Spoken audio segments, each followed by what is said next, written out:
wind. So any doubt in this, beta?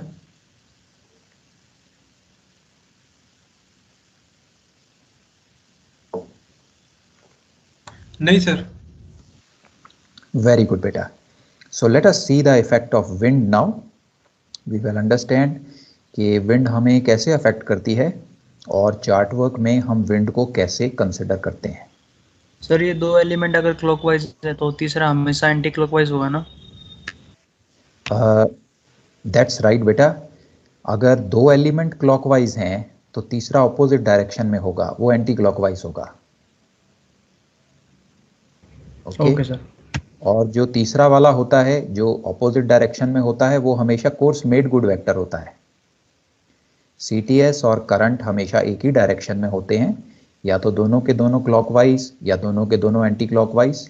जो CMG vector होता है इसकी डायरेक्शन हमेशा बाकी दोनों के ऑपोजिट होती है. Okay sir. Okay, let's proceed ahead.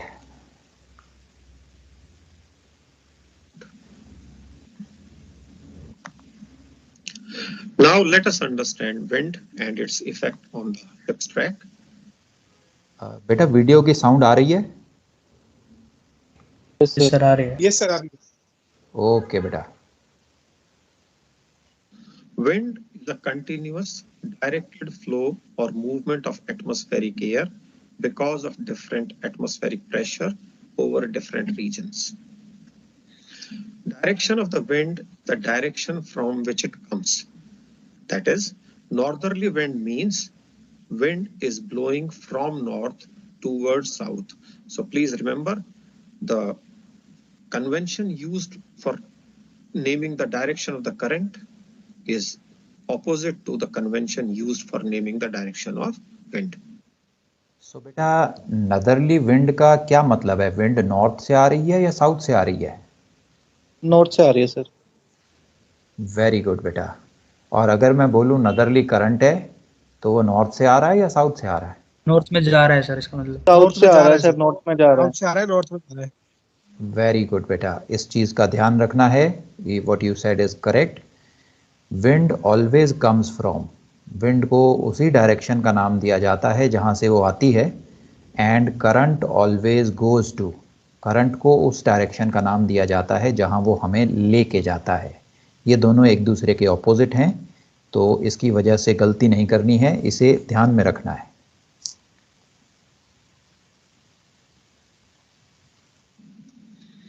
Wind affects the ship's track through water as well as over the ground. The track through water allowing the effect of wind is referred to as effective course or leeway track. So once we allow for wind on the course that the ship is steering, the track that you obtain will be referred to as effective course track or the leeway track. Angle between the course to steer track and the leeway track is referred to as leeway. In chart work, effect of wind on ship speed is intentionally left out because of limitations on number of elements of the vector triangle.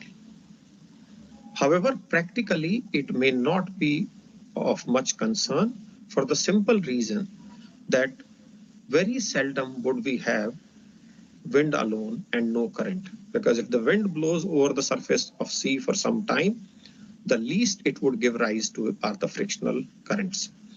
So when wind and current often coexist, so even if the effect of wind has not in isolation been considered, it will automatically show up when the current is estimated, and as far as the ship is concerned, it will be taken care of. So that is if they coexist. However, if you talk of a hypothetical situation where there is only wind and no current, then yes, the effect of wind on the speed of the ship in chart work is intentionally left out. But again, I would say in practical considerations, it may not be a serious omission. So beta, just read these points in your mind, go through one by one, and let me know any doubts which you are having.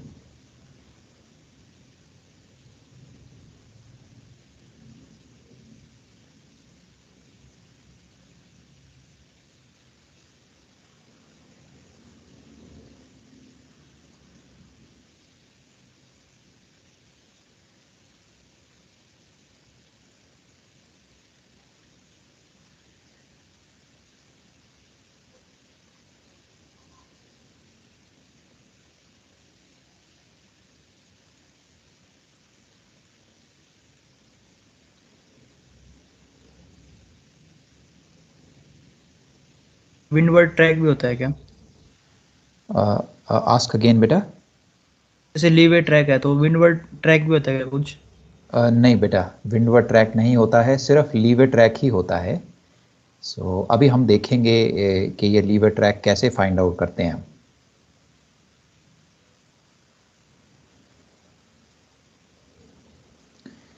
Okay, let's proceed ahead and we will see this on the chart now. Allowing wind is the term used when we know our CTS and we are required to find our effective course or the leeway track after factoring in wind. How do we allow for wind? Let us see it through a simple illustration. The vessel is at position X, is steering a course along XY track, experiencing wind which is southerly as shown by the wind arrow. Now we have to allow the given leeway. Now the leeway, when you allow for wind, the leeway must be allowed to the lee side of the vessel or should be allowed downwind, whichever way you are convenient, it's comfortable for you to remember. Now in this case, the wind is blowing from the starboard side of the vessel. So the port side of the ship is the lee side, or the starboard side is into the wind side and port side is the downwind side. So whichever way you are comfortable, you may remember it. So in our case, the leeway shall be applied downwind as shown in the diagram. This is applied on the downside or downwind side or lee side. And this track XZ that we are getting is the effective course or the leeway track. The magnitude of this leeway track shall be engine distance, which in the absence of wind was the magnitude of the CTS track.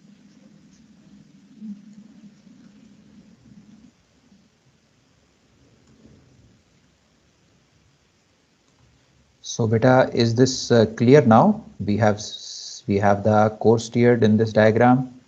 We have the wind also represented by the arrow, and we have the effective course or the leeway track. Wind is pushing the ship from the starboard side, and the ship is actually moving on the XZ track.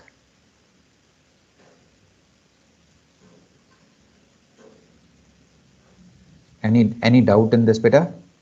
Sir, the Sir, leeway track अगर consists of wind, correct sir? Not any effect of current when we plot the leeway track. Beta, ask again, once again. Sir, when leeway track is plotted, sir, it is only having the effect of wind and no effect of current. Is this correct? That is right beta, that is right. Leeway track में सिर्फ wind का effect ही consider होता है, current इसमें consider नहीं हो रहा है। सर अगर इसी क्वेश्चन में वो कह देता कि करंट नॉर्थवर्ड जा रहा है, तो उसके अगर मतलब जैसे कि विंड एक साइड से लग रही है, करंट उसके अपोजिट लग रहा है, तो फिर उसमें क्या होगा सर उस केस में? ओके अगर बेटा, सेम अमाउंट का जैसे लीवे मेरा 2 डिग्री डेविएट हो रहा है, तो 2 डिग्री मेरा करंट उधर में जा रहा है, तो मेरा CTS ही CMG हो जाएगा? नहीं बेटा, ऐसा नहीं होगा। करंट का जो इफेक्ट है वो हम वेक्टर ट्रायंगल के मेथड से ही लगाते हैं, जैसे अभी हमने पीछे देखा था ना, allowing for the current, counteracting the Yes, sir. Current. Current को तो वेक्टर ट्रायंगल के मेथड से ही लगाया जाता है, विंड को वेक्टर ट्रायंगल के मेथड से नहीं लगाया जाता, विंड को लीवे एंगल के हिसाब से लगाया जाता है। जैसे इस क्वेश्चन में आप देख रहे हो, सदरली विंड है, लीवे एंगल उन्होंने हमें बता दिया है, तो सिर्फ हमारे कोर्स में चेंज आएगा। Instead of XY our course would become X to Z। इसमें कोई वेक्टर ट्रायंगल नहीं बनती है, सिर्फ इस लीवे एंगल को अप्लाई किया जाता है। Okay sir, thank you sir. हाँ Okay. सर, हाँ जैसे बोलो। इसी क्वेश्चन में हमको करंट भी दे दिया, साथ में नॉर्थर्ली करंट है, तो लीवे ट्रैक ड्रॉ करके उसके बाद जो भी अलाउिंग या फिर काउंटरएक्टिंग वो बाद में ड्रॉ करेंगे लीवे ट्रैक। एग्जैक्टली बेटा, राइट राइट राइट राइट। मैं अभी आपको बताऊंगा कि अगर विंड और करंट एक साथ आ जाएं तो फिर हमें उसको कैसे अलाउ करना है और कैसे काउंटरएक्ट करना है, उसका सीक्वेंस है। तो अभी हम वो सीक्वेंस भी देखेंगे। सो अभी पहले विंड को अंडरस्टैंड कर लेंगे, फिर उसके बाद दोनों का कंबाइंड इफेक्ट भी देखेंगे।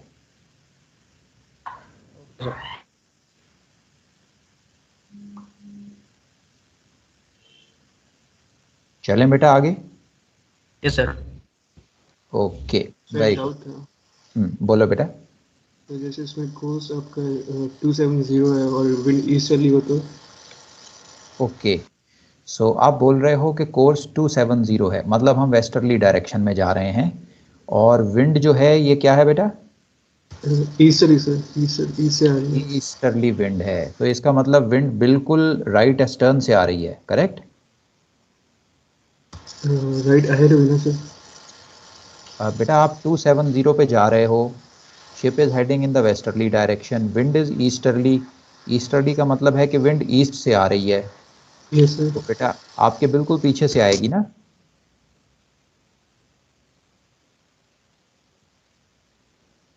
राइट बेटा, डिड यू अंडरस्टैंड? तो वैसे 090 जा रहा है, अब बताओ सर। ओके, सो अब हम 090 जा रहे हैं, जैसे ये एक्स वाई यहाँ यस पे सर। देख रहे हो आप, और हाँ। ईस्टर्ली विंड है, तो इसका मतलब है विंड राइट अहेड से आ रही है, करेक्ट? Yes sir. अब ऐसे केस में बेटा विंड का जो लीवे एंगल होगा ना वो ज़ीरो हो जाएगा, कोई भी इफेक्ट नहीं होगा, क्योंकि वो आपको ना तो स्टारबोर्ड साइड से पुश कर रही है ना पोर्ट साइड से, वो तो राइट अहेड से आ रही है। सो ऐसे केस में लीवे जो है ये ज़ीरो हो जाएगा और विंड का कोई इफेक्ट नहीं होगा हमारे ट्रैक पे। सर ये स्पीड रिड्यूस या इंक्रीज करेगी इस केस में? राइट, अब बेटा प्रैक्टिकली तो आपकी स्पीड रिड्यूस करेगी, जब भी विंड आगे से होगी तो आपकी स्पीड पे ड्रॉप आएगा, आपकी स्पीड रिड्यूस करेगी।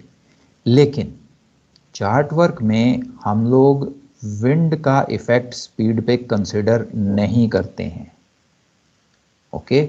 हम लोग चार्ट वर्क में विंड का जो इफ़ेक्ट है अपनी स्पीड पे कंसिडर नहीं करते हैं, मतलब हम ये मान के चलते हैं कि विंड का हमारी स्पीड पे कोई फ़र्क नहीं पड़ेगा। ओके बेटा, इतना समझ आया? Yes sir. अब आपके माइंड में ये डाउट आ सकता है कि सर प्रैक्टिकली तो स्पीड का इफेक्ट पड़ता है, अगर विंड आगे से होगी तो स्पीड कम हो जाएगी, और अगर विंड पीछे से होगी तो स्पीड थोड़ी सी बढ़ जाएगी, तो फिर हम इसे चार्ट वर्क में कंसिडर क्यों नहीं करते? क्योंकि बेटा चार्ट वर्क में जो ट्रायंगल हम लोग बनाते हैं उसमें हमारे पास कोई मेथड नहीं है जिसके साथ हम विंड का इफेक्ट अपनी स्पीड पे कंसिडर कर सकें। क्वेश्चन बहुत बहुत कॉम्प्लिकेट हो जाता है, उसमें फिर बहुत ही कॉम्प्लिकेटेड कैलकुलेशंस आ जाएंगी, हम उनको अवॉइड करते हैं। सो इसलिए विंड का जो भी इफ़ेक्ट हमारी स्पीड पे पड़ता है उसे हम लोग निगलेक्ट कर देते हैं, उसे छोड़ देते हैं, और उसे निगलेक्ट करने से हमारे आंसर्स में कोई बहुत ज़्यादा सब्सटेंशियल डिफरेंस या एरर नहीं आती है। ओके बेटा, अंडरस्टूड? अगर विंड की स्पीड ज़्यादा हो तो मैग्नीट्यूड कम हो सकता है ना सीटीएस का, तो बहुत डिफरेंस हो जाएगा उससे तो। ओके, देखो बेटा विंड की स्पीड ज़्यादा हो गई, ओके, अब हम लोग उसका इफेक्ट नहीं कंसिडर कर रहे हैं अपनी स्पीड पे, तो काफ़ी डिफरेंस आ जाएगा, राइट? सर। हाँ, वो डिफरेंस नहीं आएगा, उसका रीज़न ये है कि अगर बहुत फास्ट विंड जो है किसी एरिया पे, पावरफुल विंड जो है वो चल रही है, तो विंड जो है अपने साथ साथ सी वाटर को भी कैरी करना शुरू कर देती है, मतलब करंट को भी जनरेट कर देती है, तो उस एरिया में करंट भी जनरेट हो जाएगा।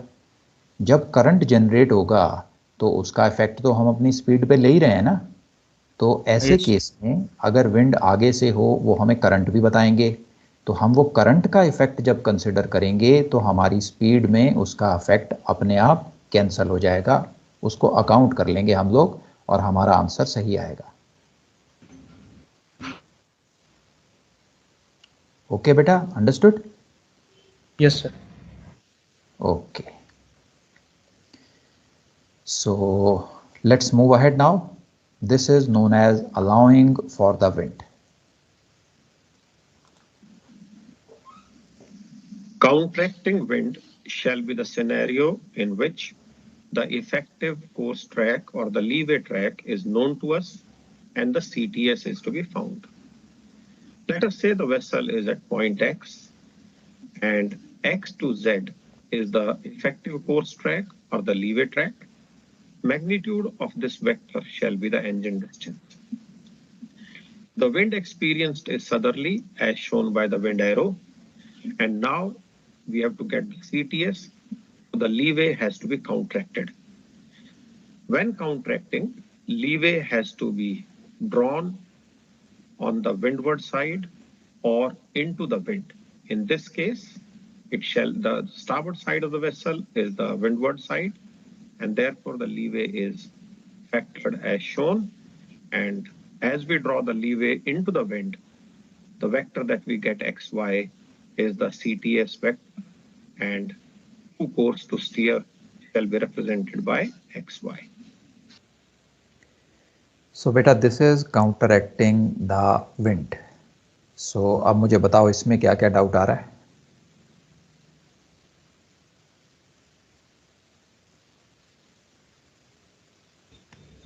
फाइनल पोजीशन पे भी कुछ कर सकता है क्या, जैसे करंट में किया था?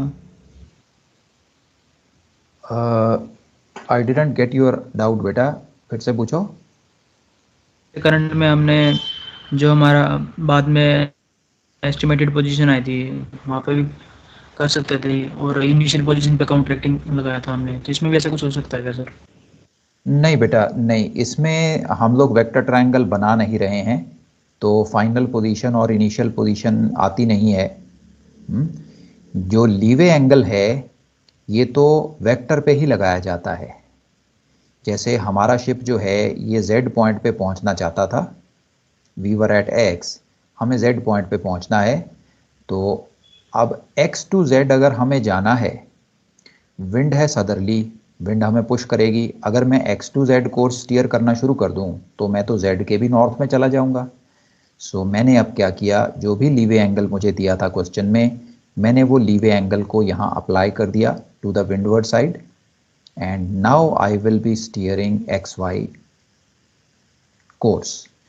लेट अस से जो XZ ट्रैक था हमारा वो था 085 की डायरेक्शन में था.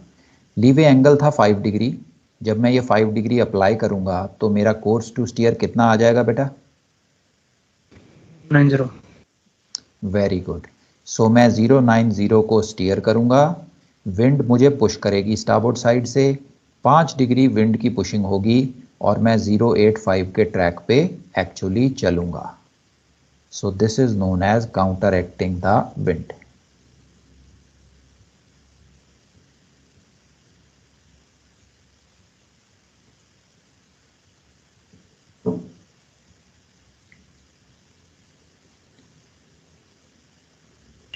Okay sir. ओके, सो चलें बेटा, आगे चलें.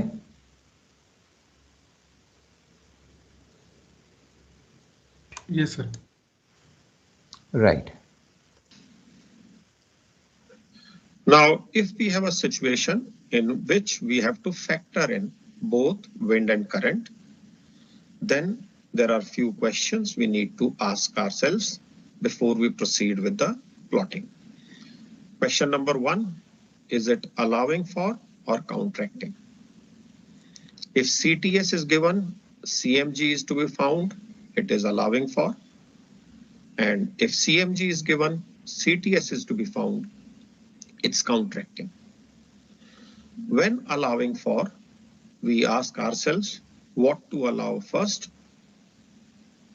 In the allowing case, we first allow for wind followed by current. Let us see how we allow each of them through this illustration. The vessel is at position X. He's steering a course represented by this light blue course to steer vector on the chart. Vessel experiences southerly wind represented by the wind arrow. And now we allow for wind. When we allow for wind, we know it has to be allowed on the lee side. So we allow wind on the lee side, and what we get is the leeway track or the effective course track. On this track, we cut off engine distance, mark of engine distance for the interval for which we intend making the vector triangle. So the magnitude of this vector shall be engine distance, and this vector is represented by single arrow, and we reach point Y. Now we have to allow for current. When we allow for current, we have already learned current will be drawn at point Y, and drift of this current shall be for the same interval for which the engine distance was taken, and that brings us to point Z. Point Z is the position of the vessel. X to Z becomes course made good and distance made good track, and it's represented by 2 arrows. So now we see in this triangle, we have the leeway track with magnitude as engine distance, we have the current track, and we have the CMG DMG track. So beta, have a good look at this diagram, at the plot, and let me know any doubts coming to the mind.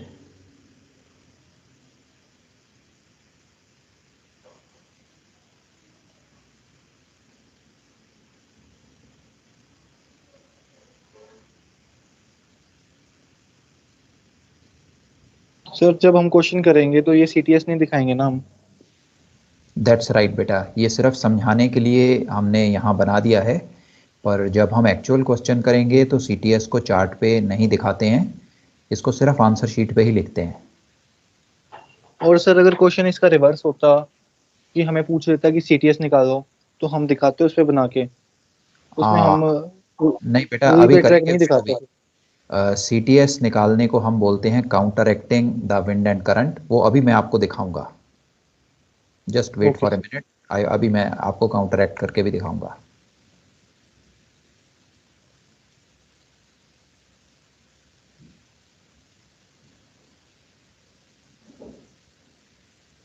और बेटा, any more doubt in this?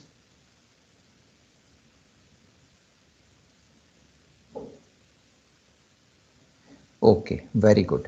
इसमें बेटा important चीज़ जो याद रखने वाली है वो ये है कि जब भी आप अलाउ करोगे, अलाउ, तो सबसे पहले विंड को अलाउ करना है। देखो हमने जो CTS था हमारा, जो लाइट ग्रे कलर में हमने शो किया है, उस पर पहले विंड को लगाया है। ओके, ये बहुत इंपॉर्टेंट है। अगर आपने करंट को पहले लगा दिया तो सवाल गलत हो जाएगा। सो हमने अलाउ करने के टाइम पे पहले क्या लगाना है? विंड को लगाना है। फिर उसके बाद जब विंड को अप्लाई कर दिया, उसके बाद करंट को अलाउ करना है। ये सीक्वेंस इंपॉर्टेंट है, इसमें गलती नहीं करनी है।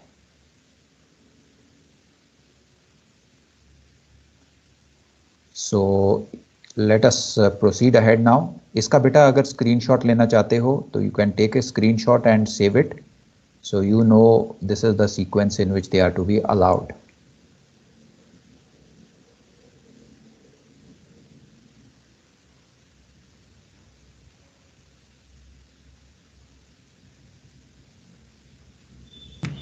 Yes, sir.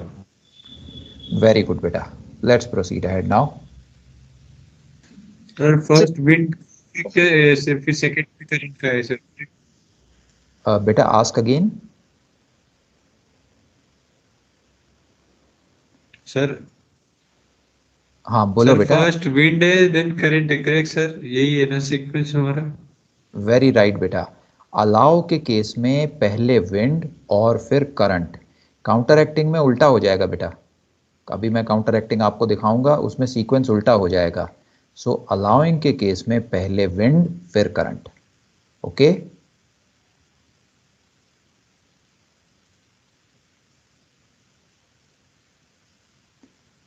okay. Let's proceed ahead now. For both wind and current. When factoring in both, Okay, sir. Okay, thank you. We determine that they have to be counteracted. That means CMG is known and CTS is to be found. Please remember, we need to first counteract current followed by wind. And how do we counteract them? Let's learn through this simple illustration on the chart. The vessel is at position X. It needs to reach point Z in a certain time. So XZ represents CMG and DMG track, represented by 2 arrows.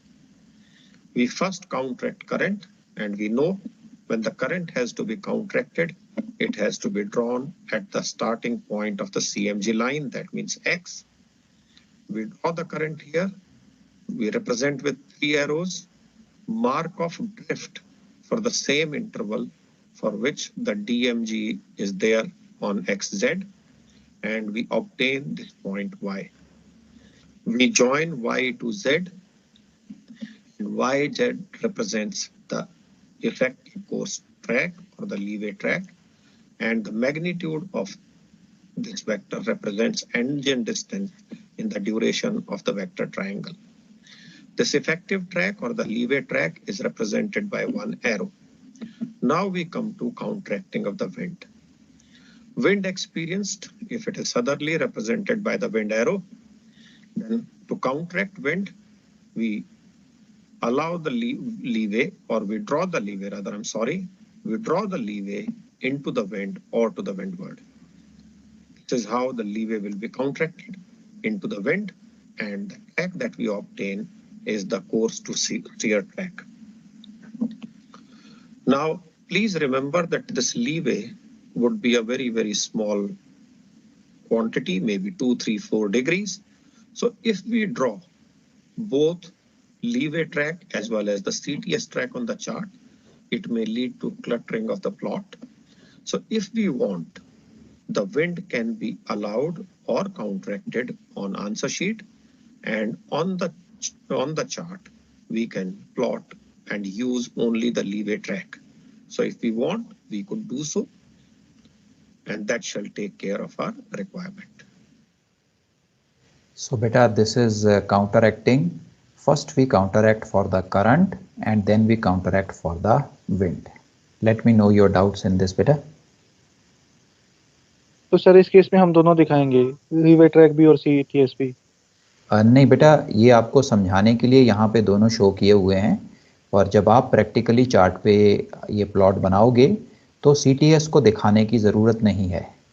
आप सिर्फ effective course को या leeway track को ही chart पे show करोगे, और फिर इसे रीड आउट करके आंसर शीट में ही हम लीवे एंगल लगाएंगे, आंसर शीट में ही CTS निकाल के शो कर देंगे।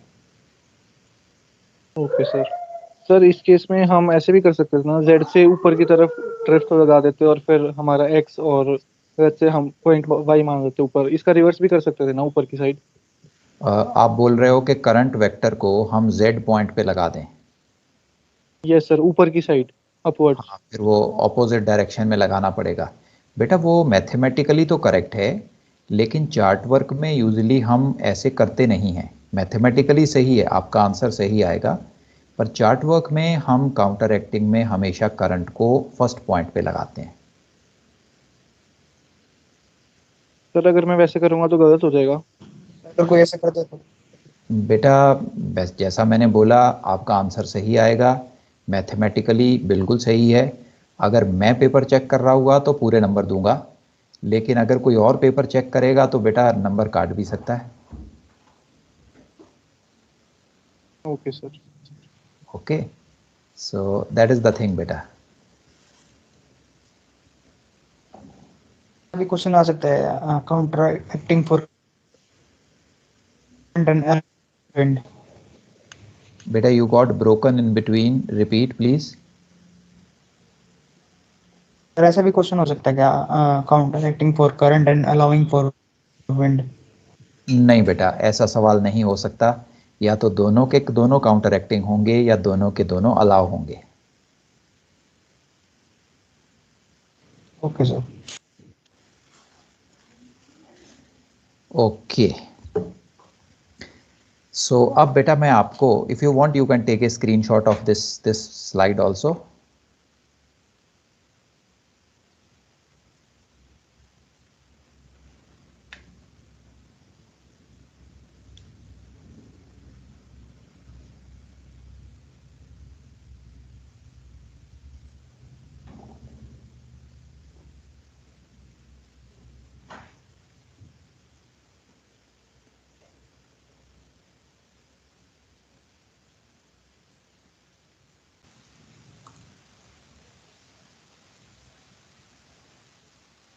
Understood the concept of position lines in the previous video.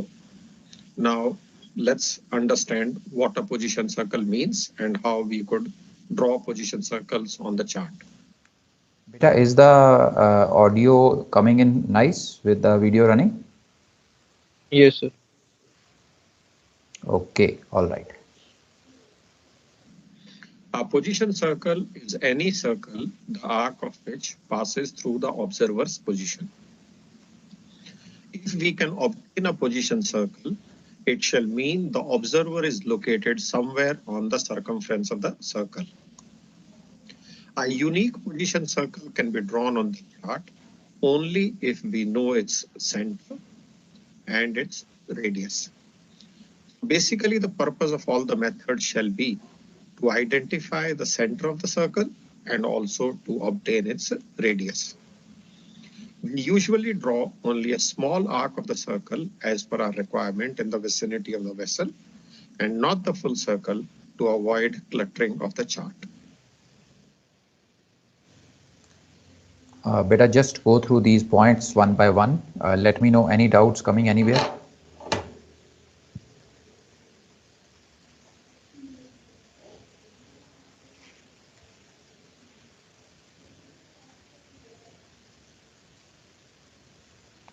Sir एक बार ये पूरा ही समझा दीजिए please.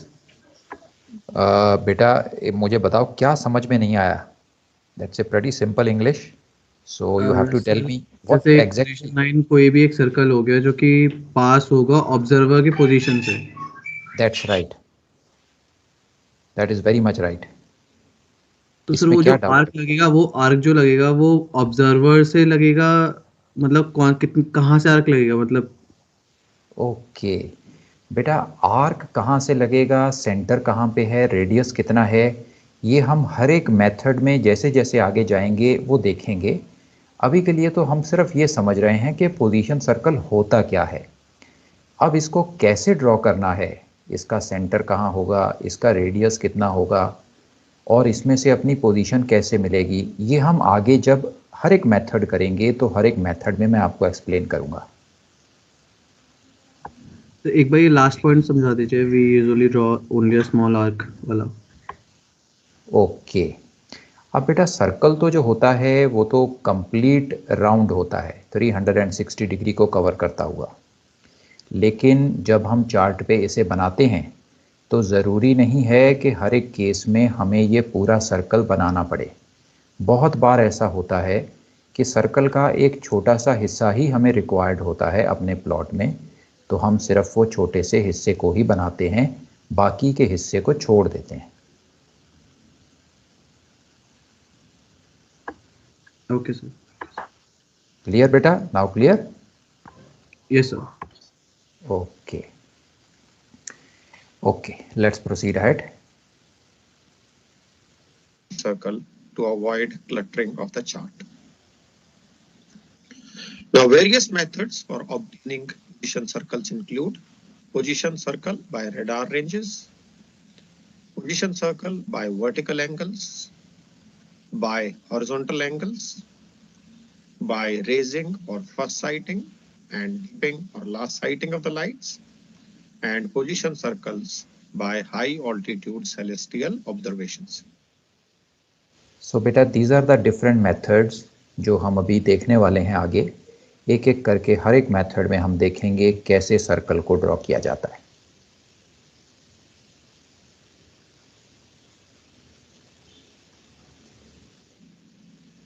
Now we shall try and understand each one of them separately. Position circle by radar range. The distance of the conspicuous landmark identified on the chart is measured by radar and referred to as radar range. The position circle is then drawn on the chart with the position of the object as the center and the radar range as its radius. Let's try and look through it with a simple example. At 2000 hours, radar range of Ballycotton Island light was 5 miles. Draw the 2000 hours position circle. So pretty simple and straightforward question beta. Any doubts?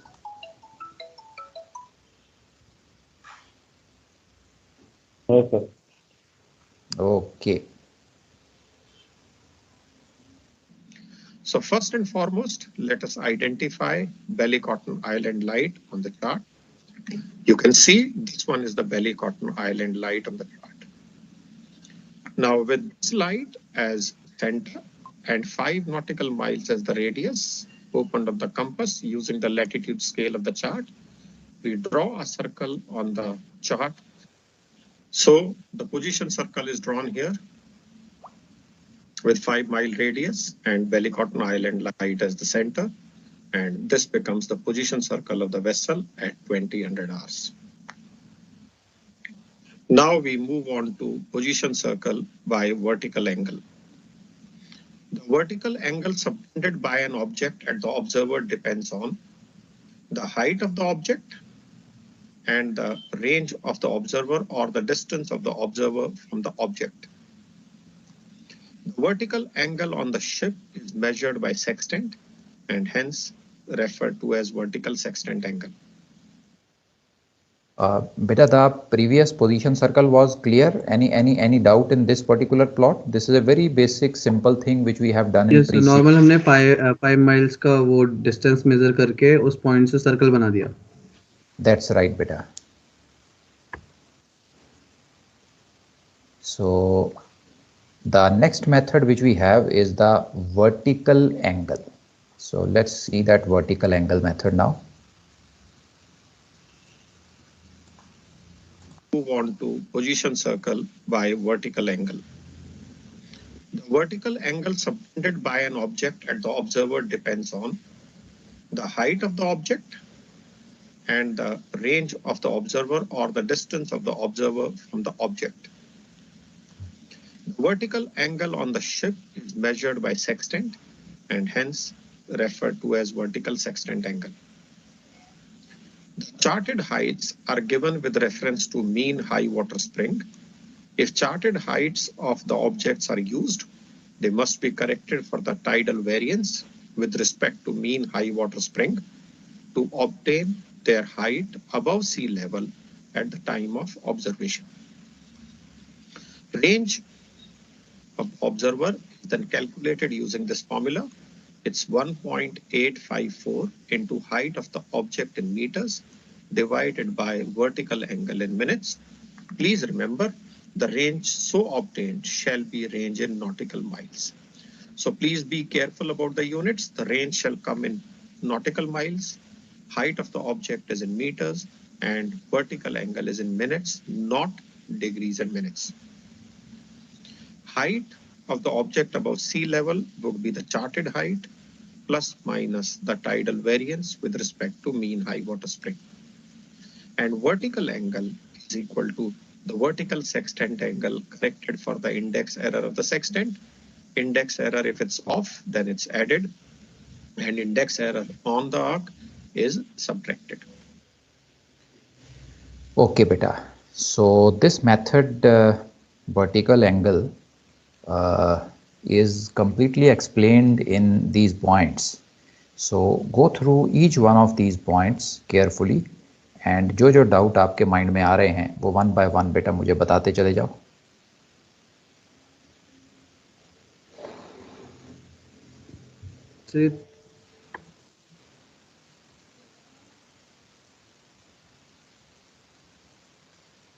हाँ बोलो बेटा. Sir ये third वाला point बता दीजिए एक बार please. Third वाला and fourth वाला एक्सप्लेन कर दीजिए अपने हिसाब से आप एक बार. ओके बेटा, ओके. अब बेटा थर्ड पॉइंट में इन्होंने जो हमें बताया है that is to obtain the height of a object. अब आपको जब भी चार्ट पे कोई लाइट हाउस मिलेगा तो उस लाइट हाउस की जो हाइट है वो चार्ट पे हमें दी रहती है. अभी नेक्स्ट स्लाइड में आपको दिखाऊंगा मैं. एक पर्टिकुलर लाइट हाउस को हम पिक करेंगे and I will show you the height of the light which is given. अब लेट अस अज्यूम कि अगर एक लाइट हाउस है और उसकी हाइट उन्होंने हमें दे रखी है 50 मीटर्स. अब बेटा जो सी लेवल है वो तो ऊपर नीचे होता रहता है ना. हाई टाइड में लेवल अप हो जाएगा, लो टाइड में लेवल नीचे हो जाएगा. तो अगर हम उस लाइट हाउस की हाइट को मेजर करेंगे तो हाइट तो चेंज होती रहेगी. जब हाई टाइड होगा तो हाइट उसकी कम हो सकती है, हो सकता है 48 मीटर्स रह जाए, और जब लो टाइड होगा तो उसकी हाइट ज़्यादा भी हो सकती है, हो सकता है 55 मीटर्स हो जाए। तो सबसे पहला डाउट जो मन में आता है कि चार्ट में जो हाइट दे रखी है लाइट हाउस की, वो हाइट किस लेवल के रेफरेंस में दी गई है। ये बात समझे बेटा आप? Yes sir. तो अब एनीबडी कैन टेल मी कि किस लेवल से, किस रेफरेंस से ऑब्जेक्ट की हाइट हमें चार्ट पे दी जाती है।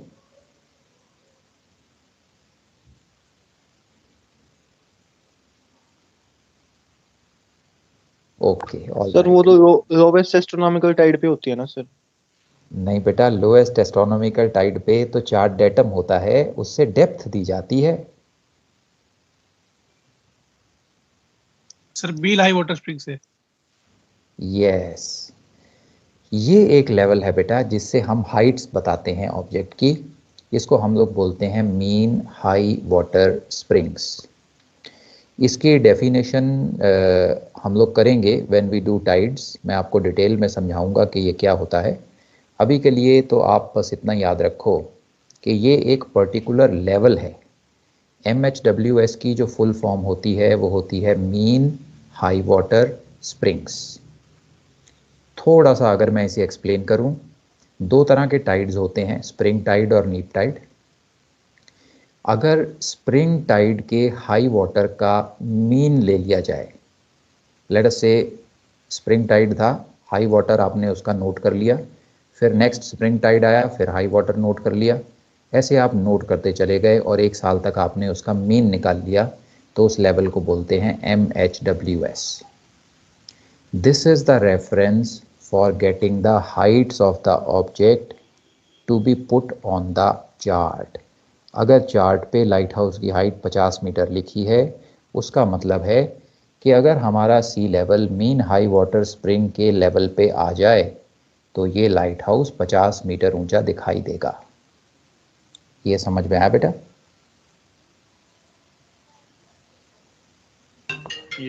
Yes sir.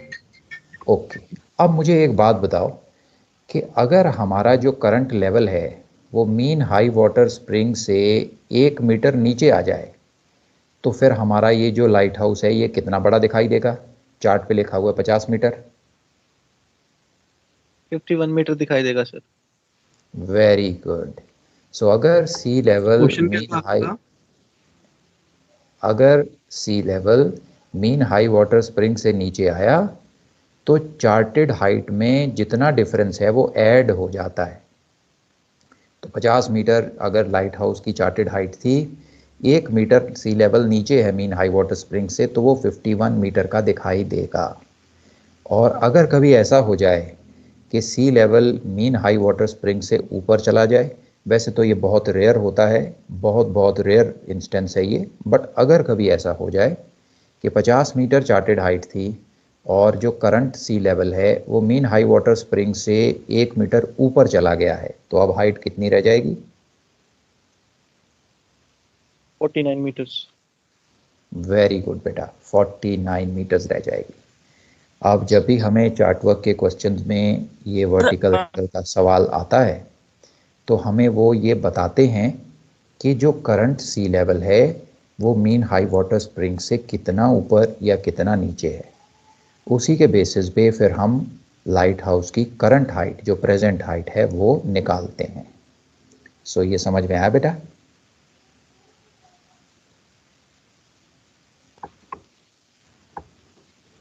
सर लेकिन एक डाउट है कि जो आपने बताया था मेन हाई वाटर स्प्रिंग जो है, सर ये हमें मतलब शिप पर ही मिलता है या फिर हमें कैसे पता लगता है? मतलब थोड़ा सा बता दीजिए बस, ताकि एटलीस्ट आइडिया हो जाए कि मतलब ये हमें पता कैसे लगता है, क्योंकि इसमें लिखा हुआ है with respect to MHWS।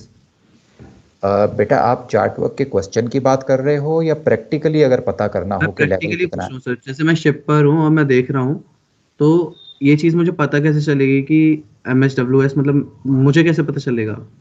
Very good बेटा, अगर आप प्रैक्टिकली ये पता करना चाहते हो कि किसी पर्टिकुलर जगह पे मीन हाई वाटर स्प्रिंग का लेवल क्या है, तो ये आपको टाइड टेबल से पता चलेगा।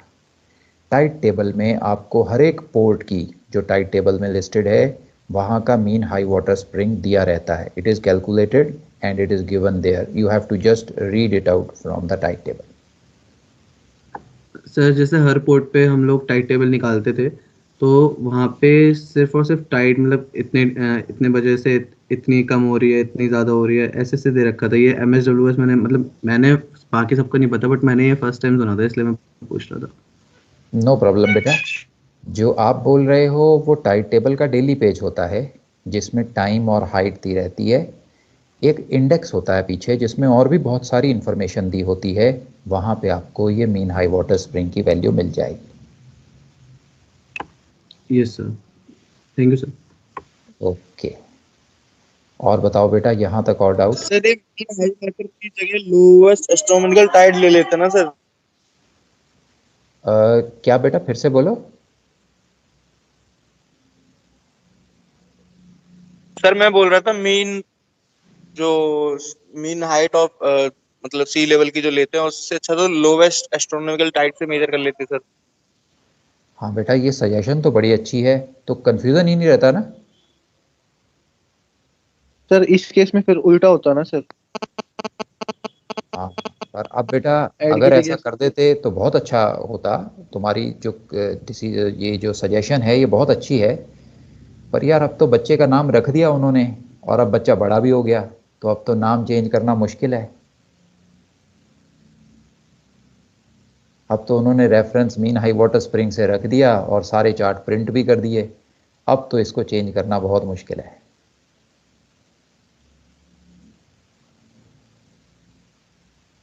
ओके बेटा, कोई नहीं सर, अंडरस्टूड.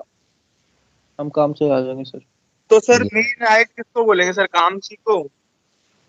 क्या बेटा, मीन हाई वाटर स्प्रिंग किसको बोलेंगे?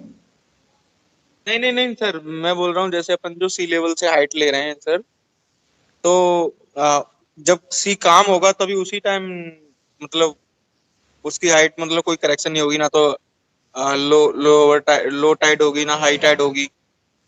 तो उस टाइम पे जब बिल्कुल काम सी होगा तो उसी से ली होगी ना सर. जो ये चार्टेड हाइट है बेटा, चार्टेड हाइट. चार्टेड हाइट का तो आपने लोवेस्ट एस्ट्रोनॉमिकल टाइड से बोला था. नहीं बेटा, मीन हाई वाटर स्प्रिंग से ली जाती है चार्टेड हाइट. ओके, ये देखो बेटा, the charted heights are given with reference to mean high water springs. Okay okay sir. Okay, और सर बताओ. ये जो वर्टिकल एंगल होगा ये कहाँ से लेके कहाँ तक का, मतलब कौन सा एंगल होगा ये, प्लस शिप से लेके लाइट हाउस वाला? ओके ओके मतलब ओके, मैं बताता हूँ लाइन ऑफ बेटा, साइट होगी. मैं बताता हूँ. अब ये वर्टिकल एंगल हम कैसे निकालेंगे? लेट अस से अज्यूम कर लो कि आप किसी लाइट हाउस के बहुत पास हो. ओके, अब आपको वो लाइट हाउस हॉराइजन पे दिखाई दे रहा है. तो आपने क्या किया, आपने एक सेक्सटेंट को हाथ में पकड़ा, ब्रिजिंग पे आ गए आप, बहुत पास हो आप लाइट हाउस के, ऐसा नहीं कि बिल्कुल एक डॉट जैसा दिखाई दे रहा है. You can see the lighthouse, you are very close to it. अब आपने सेक्सटेंट को पकड़ा और आपने अपने सेक्सटेंट को 0 डिग्री 00 मिनट पे सेट किया. कोई एरर नहीं है उसमें, मान लेते हैं. तो जब आप सेक्सटेंट के थ्रू हॉराइजन को देखोगे तो आपको ये हॉराइजन जो है वो दिखाई देगी. टेलीस्कोप के थ्रू जब देखोगे तो हॉराइजन दिखाई देगी. आपको लाइट हाउस भी दिखाई देगा. लाइट हाउस का टॉप और सी लेवल ये दोनों आपको दिखाई दे रही होंगी चीज़ें. अब आप जब माइक्रोमीटर को घुमाओगे तो माइक्रोमीटर को घुमा के आपने लाइट हाउस का जो टॉप है सी लेवल से कितना दूर है वो एंगल को मेजर करना है. जैसे एक स्टार की हम लोग एल्टीट्यूड लेते हैं तो हम मेजर करते हैं कि सी लेवल से या हॉराइजन से वो स्टार कितना ऊपर है. बिल्कुल उसी तरह से अब हमने स्टार को मेजर नहीं करना, हमने लाइट हाउस के टॉप को मेजर करना है. ये बहुत ही छोटा एंगल होगा, मिनट्स में आएगा. 5 मिनट, 10 मिनट, 15 मिनट ऐसे ये एंगल आपको मिलेगा. और ये लेते हैं हम लोग सेक्सटेंट से. This is how it is taken. Now I appreciate कि भाई आजकल ये जो मेथड है ना ये रिडंडेंट हो गया है, इसको हम ज़्यादा यूज़ नहीं करते हैं. तो मुझे नहीं लगता आपने प्रैक्टिकली कभी भी ये वर्टिकल एंगल लिया होगा, और मुझे ये भी नहीं लगता कि आप इसको फ्यूचर में भी लोगे. because this was helpful when the ships were very, very small and they used to go quite close to the lighthouses. The safe distances were very, very less. So आज की डेट में ये method practical तो नहीं है, but exam में अभी भी आता है, तो नंबर लेने के लिए हमें इसके बारे में पता होना चाहिए.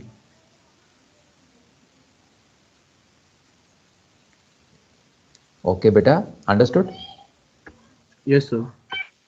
ओके, और बताओ बेटा, नेक्स्ट डाउट.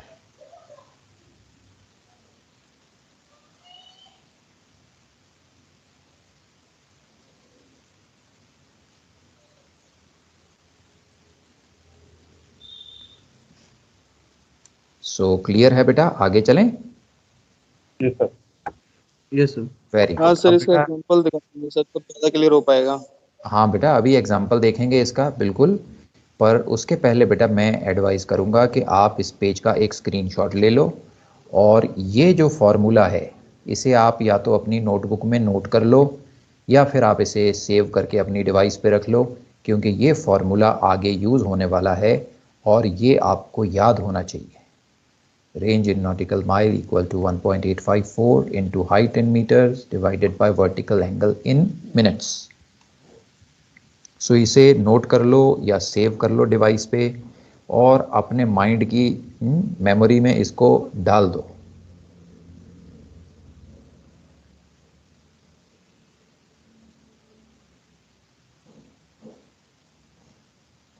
सर वैसे एक लास्ट डाउट है. बोलो बेटा. सर आपने बताया था कि वर्टिकल एंगल हमेशा मिनट्स में रहेगा, ठीक है? यस. तो सर ये जो वर्टिकल एंगल है ये डिपेंड करेगा MHWS पर. हाँ बेटा, अगर सपोज ज्यादा टाइट है या कम टाइट है, सपोज बिल्कुल लो टाइट है, तो मिनट क्या कभी ऐसा MHW पॉसिबल? बेटा आप इसे ऐसा बोल सकते हो, ये MHWS पे तो डिपेंड नहीं करेगा, ये ऑब्जेक्ट की प्रेजेंट हाइट पे डिपेंड करेगा. हाँ सर, मतलब वही कि वो जिस सपोज एकदम लो टाइट चल रहा है तो Right. उस टाइम जब हम देखेंगे तो लाइट हाउस काफी ज्यादा ऊपर दिखेगा, राइट सर? बड़ा दिखाई देगा, बड़ा दिखाई देगा. हाँ. राइट. तो सर वो एंगल भी बढ़ जाएगा फिर तो. हाँ, एंगल बढ़ जाएगा बेटा, certainly. Yes sir. Low tide में एंगल बढ़ जाएगा, हाई टाइड में एंगल कम हो जाएगा. बट मतलब ये हमेशा सिर्फ और सिर्फ मिनट्स में ही बढ़ेगा, कभी ये एंगल में नहीं बढ़ेगा ना? बेटा डिग्री में ये आ सकता है. अब इट इज समथिंग लाइक कि अगर आप कुतुब मीनार को देखो बहुत दूर से तो बहुत छोटा सा दिखाई देता है ना. Yes, लेकिन sir. अगर आप कुतुब मीनार के पास चले जाओ तो बहुत बड़ा दिखाई देगा. राइट. Right sir. तो लाइट हाउस भी बहुत बड़ा दिखाई दे सकता है. 45 डिग्री का एंगल भी हो सकता है लाइट हाउस के टॉप और बॉटम में, लेकिन उसके लिए आपको लाइट हाउस के बहुत पास जाना पड़ेगा. और अगर आप इतना पास चले गए हो तो बेटा या तो ऑलरेडी अग्राउंड हो चुके हो और या होने वाले हो. यस सर, आगे समझ में. Okay, that's why I said it will be in minutes. So बेटा नोट कर लिया ये, आगे चलें? Yes sir. Very good. Let's learn drawing of a position circle by vertical angle through this simple example. At 1100 hours, vertical sextant angle of Ballycotton Island at ship was observed to be 0 degrees 18 minutes. Index error 2 minutes off the arc. At that instant, the tide was 1 meter below mean high water spring. Draw the 1100 hour position circle by vertical angle. So बेटा पहले तो मुझे बताओ question में कोई doubt आ रहा है?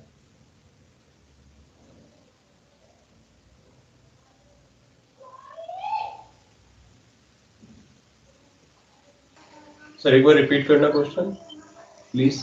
बेटा सामने है, read out, late me no जहां पे डाउट आ रहा है बेटा. सर ये ऑफ द आर्क से प्लस कर देंगे ना सर? हाँ बेटा राइट.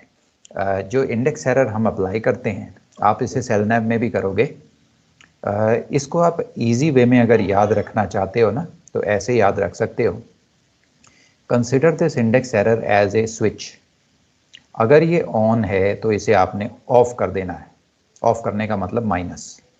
और अगर ये ऑफ है तो इसे ऑन कर देना है। ऑन करने का मतलब प्लस। Okay sir. ओके, अब हेल्प हो गई बेटा? अब भूलोगे तो नहीं? नहीं सर, नहीं सर। Very good.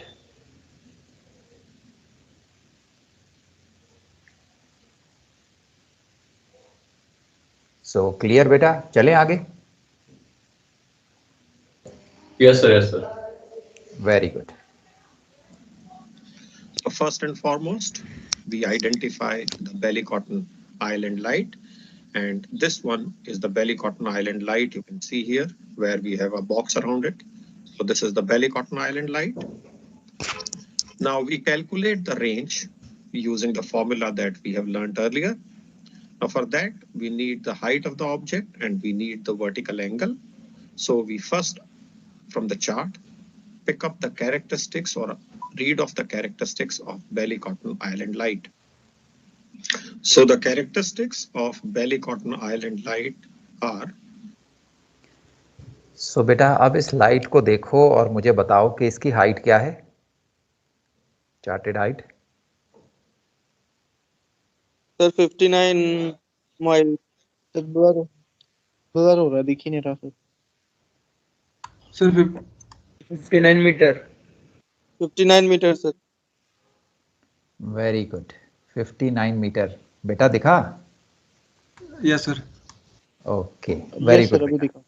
सो चार्टेड हाइट जो है this is 59 meters. Let's see ahead. Flashing white red in seconds, 59 meters, 22/18 nautical miles on for 90 seconds. What we are currently going to focus upon is 59 small m, which is the charted height of the light. So please remember, in the characteristics of the light, the figure with small m is the charted height. So in this case, the height of the belly cotton island is 59 meters.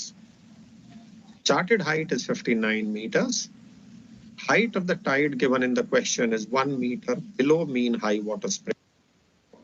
सो मुझे बताओ बेटा कि इस light house की present height क्या होगी? 60 metre 60 metre sir. 60 metre sir. Very good बेटा, very good. Which makes the height of the object at the time of observation as 60 meters. Vertical sextant angle is given as 0 degrees 18 minutes. Index error is provided as 2 minutes off the arc. So the vertical angle is 0 degrees 20 minutes. Very good बेटा। सो बेटा अब हमारे पास height भी आ गई है object की, हमारे पास vertical angle भी आ गया है। अब आप अपने कैलकुलेटर्स निकालो और मुझे फॉर्मूले में डाल के बताओ कि इसकी रेंज क्या आएगी। एवरीबॉडी ये प्रैक्टिकल करो बेटा। Get the calculators, tell me the range as per the formula.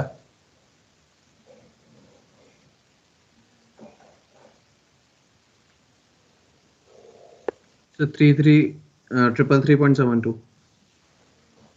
Very good, 333.72 miles. Yes sir. Let's wait बेटा। ऑप्शन ए आ गया भाई, कौन बनेगा navigator?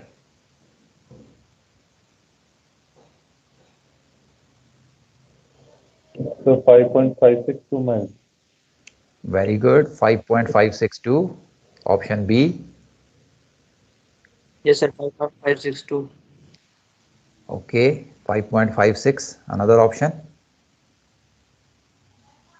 Same sir 5.56। Very good बेटा, पब्लिक ओपिनियन तो 5.56 पे जा रहा है। एंगल को 0 डिग्री 20 मिनट तो नहीं लिख दिया बेटा? अकेला 20 लिखना था नीचे। तो मैंने 0 डिग्री 20 मिनट लिखा है। हाँ, वही गड़बड़ हो गई बेटा।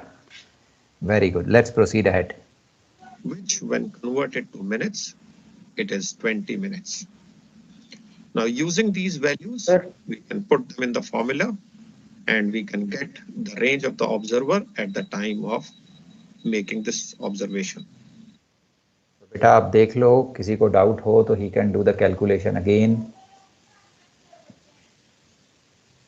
सर ये 0 डिग्री क्यों नहीं डालना सर? वैसे 20 मिनट्स तो 0 डिग्री 20 मिनट्स ही हुआ।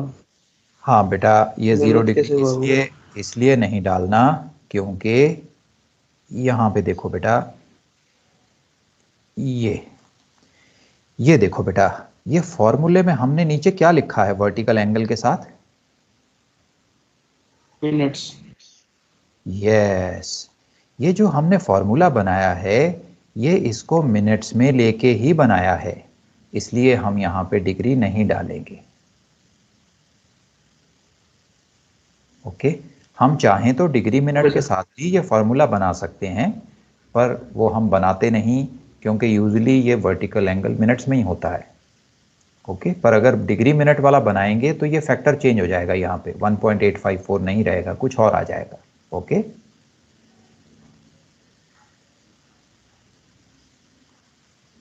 क्लियर बेटा?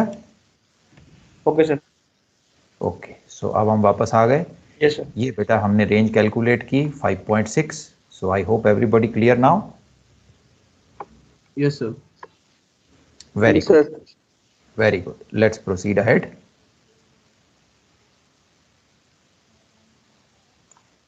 And the range of the observer comes to 5.6 nautical miles. Now with 5.6 nautical miles as the radius and Ballycotton Island Light as the center, we can draw a position circle, and this is the position circle of the vessel at 1100 hours. So clear beta? This method is clear now?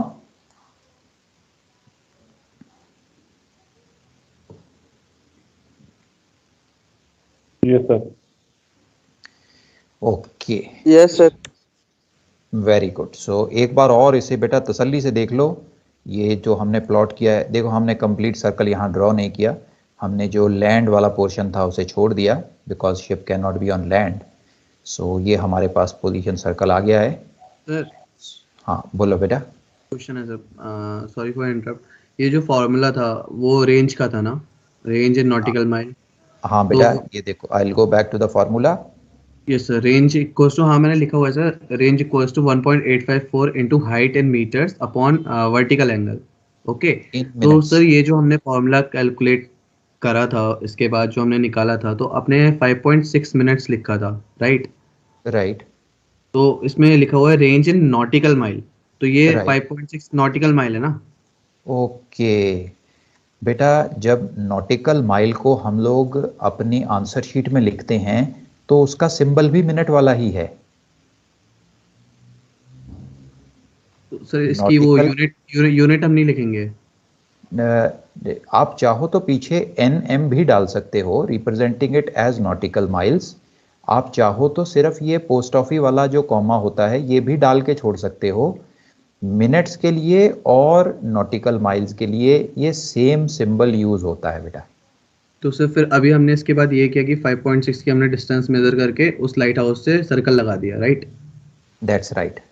Yes, okay. बस मुझे इसी में confusion हो गया, तो ये जो 5.6 minute था ना, तो ये नॉटिकल माइल वाला, यही चीज कंफ्यूज हो गई थी। हाँ ओके बेटा, okay. This symbol is used for nautical miles when we write it on the answer sheet. क्योंकि सर मिनट्स का भी यही है और उसका भी थोड़ा, इसलिए कंफ्यूजन हो गया था। राइट बेटा, राइट। मैं आपको ये भी बता देता हूँ कि ये सिंबल सेम क्यों है। ये सेम सिंबल इसलिए है because 1 minute of latitude is also equal to 1 nautical mile. तो दैट इज वाई इन दोनों के लिए जो ये सिंबल है ये सेम रखा गया है। Yes sir. Okay, very good. So बेटा और बताओ बेटा, और कोई डाउट? ये मैं वापस से फॉर्मूला आपको दिखाता हूँ। This is the formula. Any doubt coming to your mind let me know बेटा, क्योंकि अब इससे आगे जो सवाल आएंगे ना। सर एक क्वेश्चन था सर। बोलो बेटा। सर बहुत बेसिक सा क्वेश्चन था सर, वो चार्ट वर्क बहुत टाइम से शिप पे किया नहीं था, तो ये बार बार कंफ्यूजन हो जाती थी सर कि जब हम लोग सर प्लॉटिंग करते हैं तो 1 नॉटिकल माइल की स्केल को मेजर करते हैं सर, तो सर वो हर चार्ट में 1 नॉटिकल माइल उतना ही सेम रहेगा जितना जो साइड में जो डिग्रीज और मिनट्स की वैल्यू दी होती है, कि वो डिफरेंट हो जाएगा सर चार्ट के हिसाब से? सर ये प्रोजेक्शन की बात मैं कर रहा हूँ सर। बेसिकली आपका जो सवाल है वो ये है कि 1 मिनट ऑफ लैटिट्यूड हर एक चार्ट में एक जितनी डायमेंशन का रहेगा या बड़ा छोटा भी हो सकता है? Yes sir, for plotting purpose sir. बेटा फॉर एनी पर्पस, किसी भी पर्पस के लिए 1 मिनट ऑफ लैटिट्यूड अलग अलग चार्ट पे अलग अलग डायमेंशन का हो सकता है। एक चार्ट जो आप उठाते हो जो कि किसी पोर्ट का चार्ट है, ओके, अब that's a very large scale chart, so उस चार्ट पे जो 1 नॉटिकल माइल है वो बहुत बड़ी दिखाई देगी आपको। लेकिन अगर आप एक ओशियन चार्ट उठा लो, ट्रांस अटलांटिक, ट्रांस पैसिफिक, तो नहीं उसमें सर, मैं आप वो नहीं पूछ रहा सर, वो तो by horizontal angles. Horizontal angle is the smaller angle, not the reflex angle. Please remember, subtended by two conspicuous objects at the observer. This means horizontal angle to us, its value cannot be more than 180 in any case. Horizontal angle subtended by a pair of objects at the observer depends on two things. One, the distance between the objects, and two, it depends on the distance or the range of the observer from the baseline, which is the segment joining the two objects. The horizontal angle on the ship is obtained by either sextant, in that case we refer to that as horizontal sextant angle, or it can also be obtained by difference between the bearings of the two objects.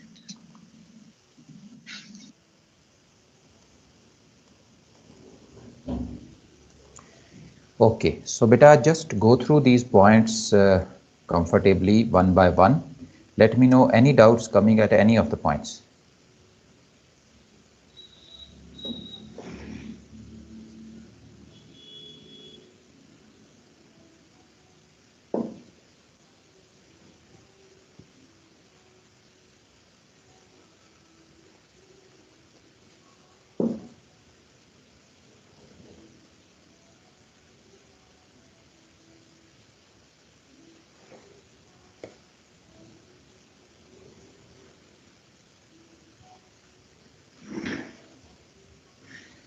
All clear, beta?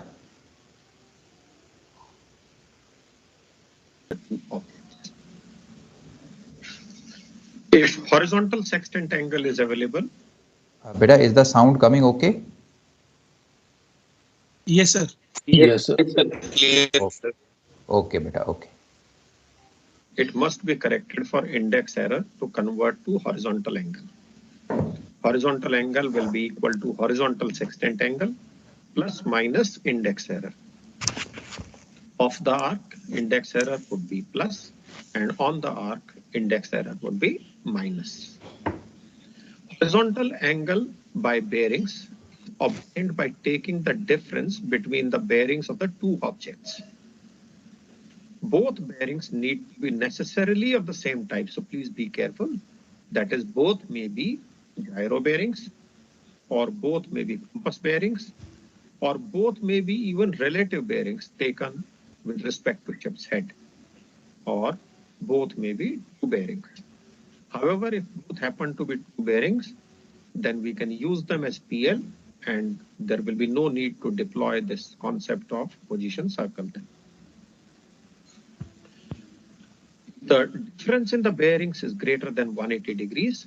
Horizontal angle will be 360 minus difference. That means our horizontal angle in no case can be more than 180 degrees. So beta, just go through these points one by one. Let me know if doubts coming anywhere.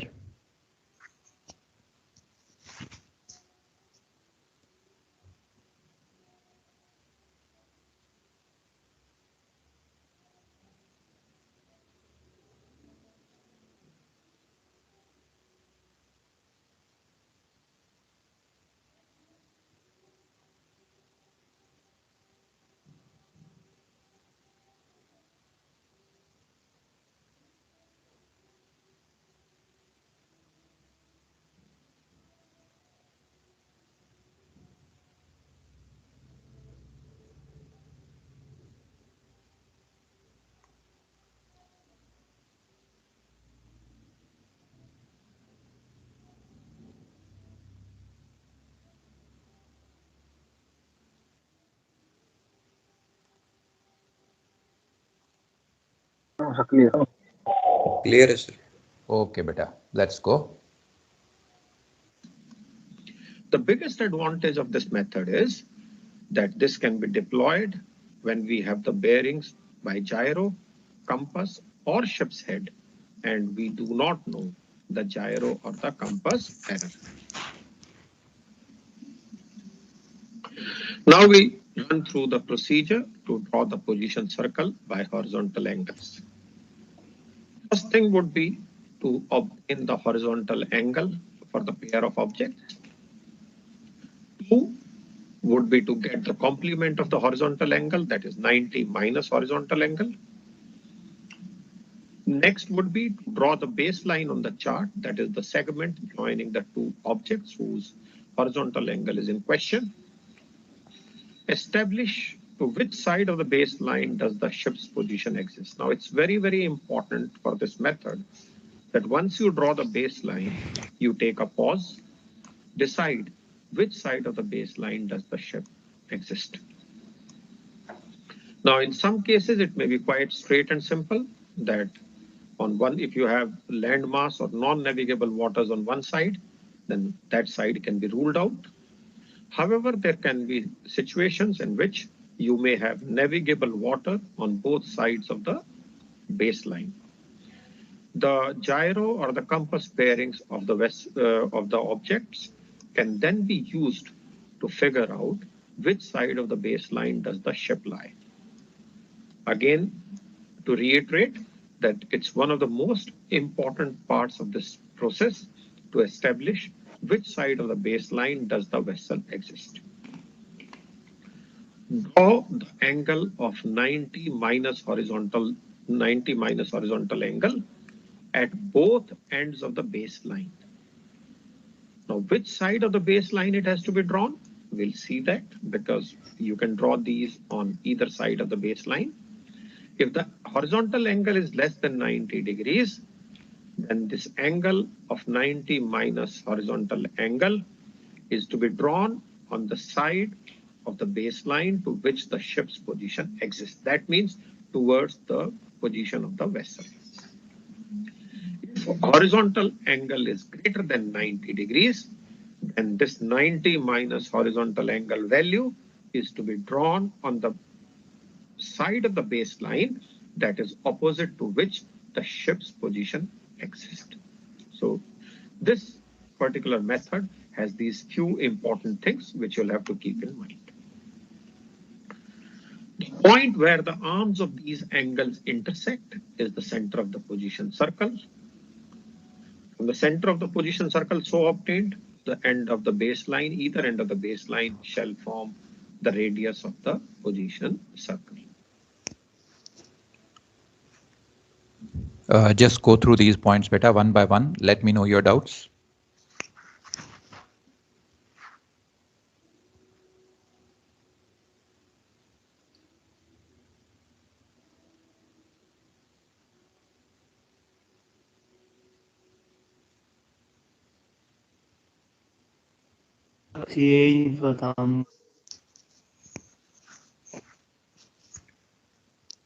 Beta, your voice is very, very low. Can you repeat?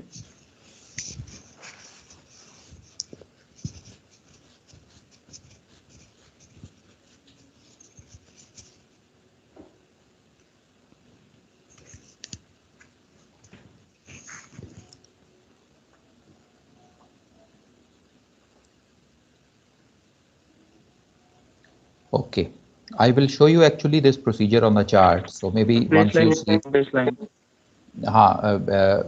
What is the doubt, beta?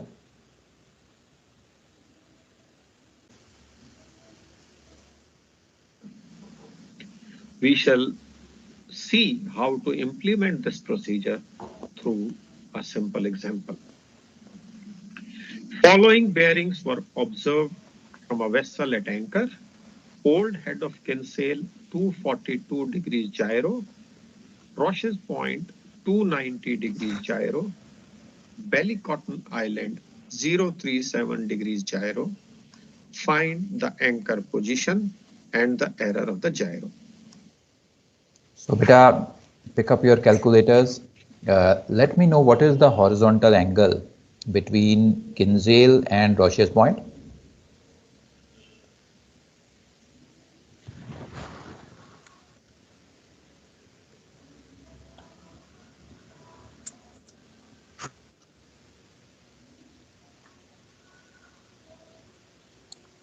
So 048. Very good, beta. Very good. So this is the horizontal angle between Old Head of Kinsale and Roche's Point. Now also tell me what is the horizontal angle between Roche's Point and Ballycotton. 253. How much, beta? So 253. Everybody 107, sir. Very good. So, 9. beta, you remember it cannot be greater than 180. So if you get a horizontal angle more than 180, you subtract it from 360, right? Yes, sir. Very good. So let's proceed ahead.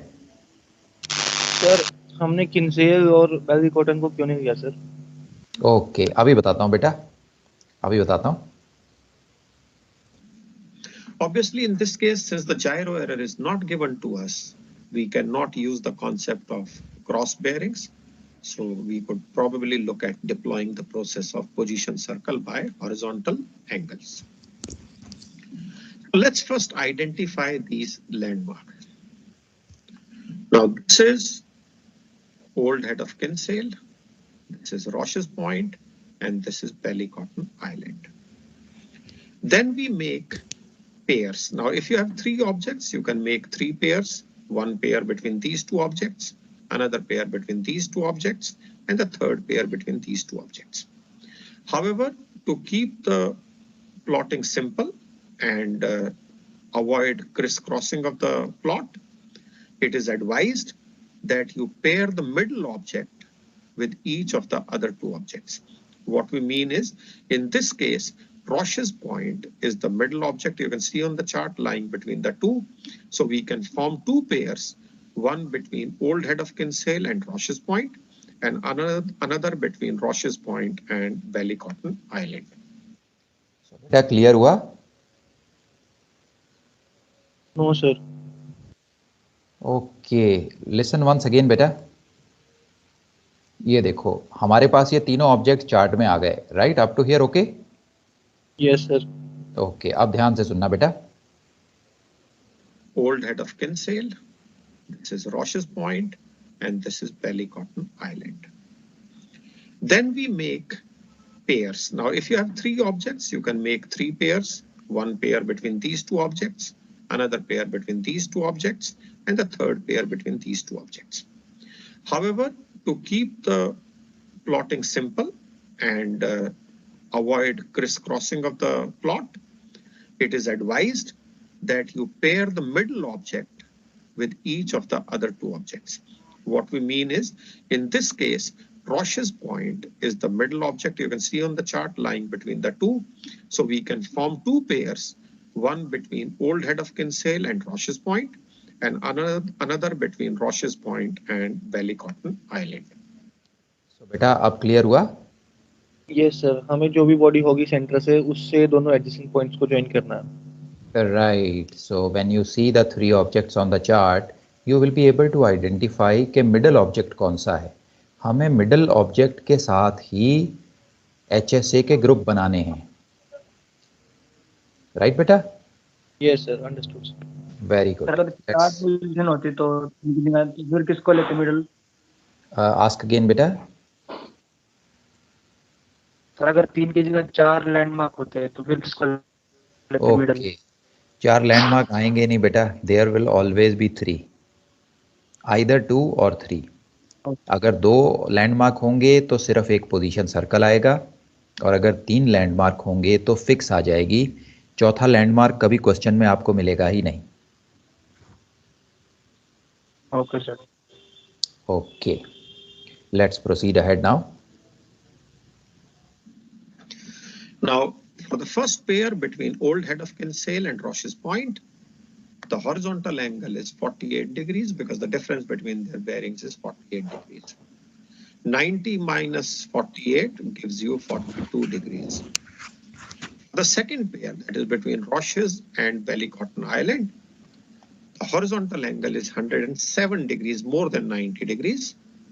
And 90 minus horizontal angle gives us minus 17 degrees. Now we deploy the process that we have learned to draw the position circles. So first, for Roches Point and Old Head of Kinsale, we draw the baseline. Now then we establish on which side of the baseline does the vessel lie.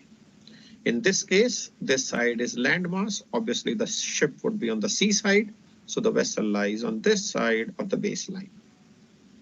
Now, with respect to baseline, both at Old Head of Kinsale and at Roches Point, we have to draw this 90 minus horizontal angle, that is 42 degrees.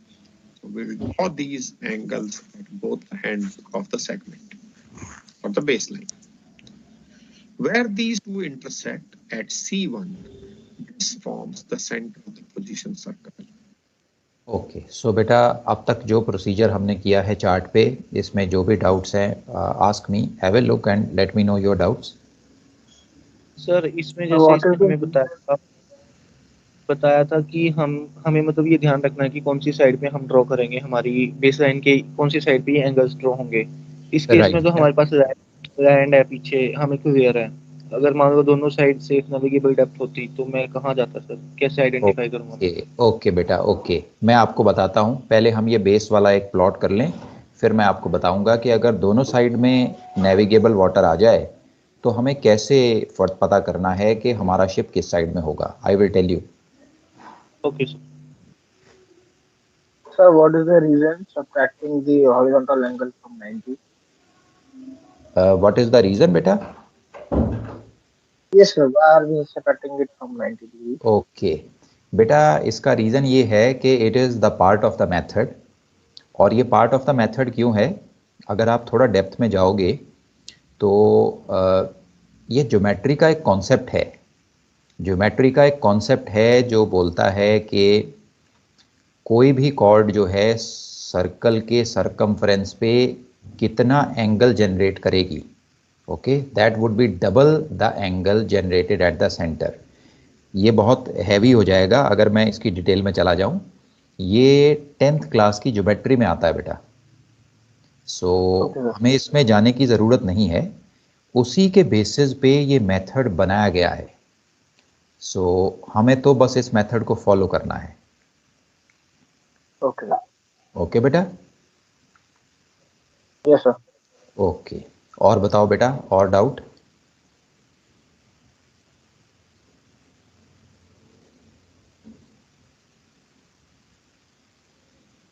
Okay sir जैसे कि आप अभी कह रहे थे कि इसमें या तो हमें 2 बेयरिंग्स दी होंगी या 3 बेयरिंग्स दी होंगी.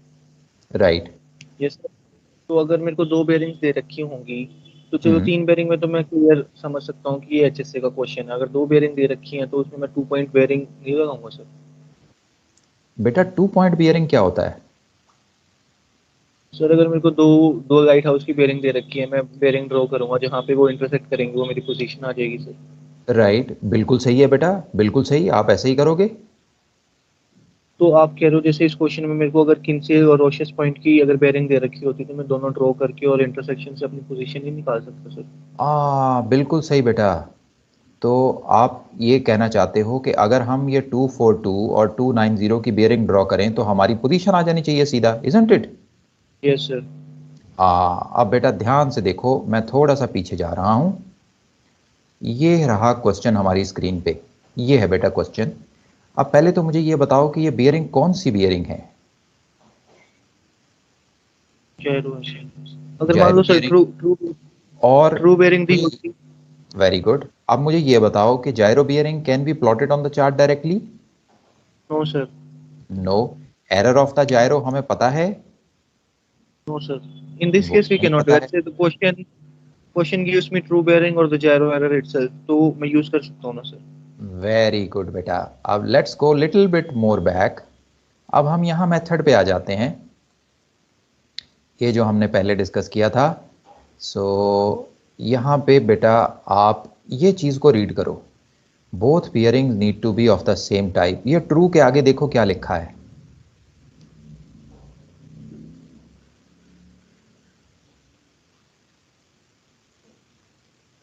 यस सर, क्लियर है ओके। सर। सो अगर हमें Yes. ट्रू बियरिंग मिल जाए, चाहे वो डायरेक्टली दी गई हो या हमें कंपस बियरिंग और कंपस एरर दी गई हो, तो हम तो सीधा उनको प्लॉट करके अपनी पोजीशन निकाल लेंगे, फिर हम ये मेथड यूज नहीं करेंगे। ओके ओके सर, बेटा, अंडरस्टूड। Okay, very good. और बताओ बेटा, और कोई डाउट्स आ रहे हैं अभी तक? हम यहाँ तक पहुँचे हैं अभी।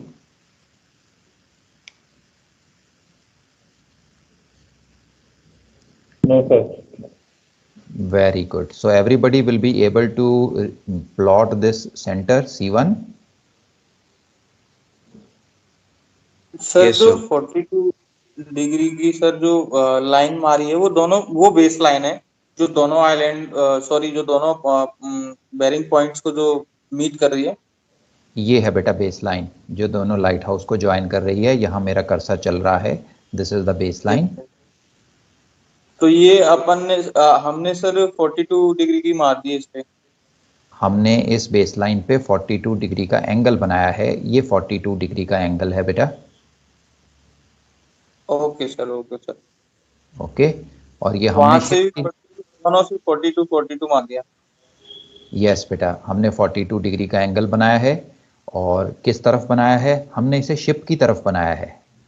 शिप भी सी में होगी, हमने इस एंगल को भी शिप की तरफ ही बनाया है। शिप की तरफ क्यों बनाया है? हम तो दूसरी तरफ भी बना सकते थे, हमने शिप की तरफ क्यों बनाया है इसे? सर बेरिंग तो हम शिप की ले रहे हैं ना। नहीं बेटा, जरूरी नहीं है। किसी केस में हमें इसे शिप के ऑपोजिट साइड में भी बनाना पड़ सकता है।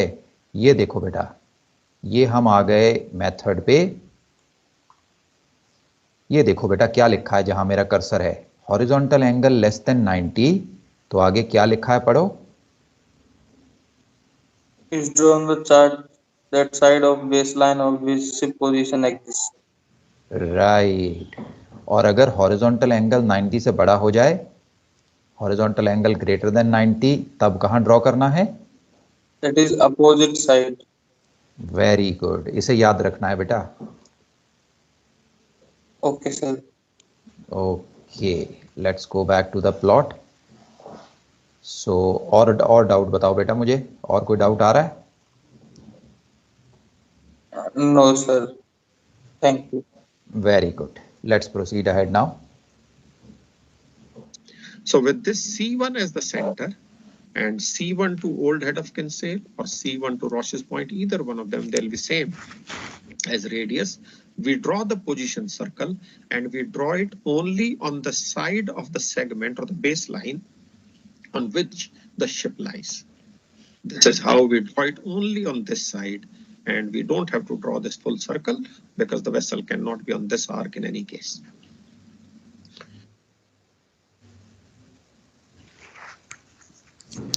So बेटा बन गया position circle, any doubt? Sir ये सेंटर C1 को लिया इधर। इसका सेंटर C1 पर है बेटा।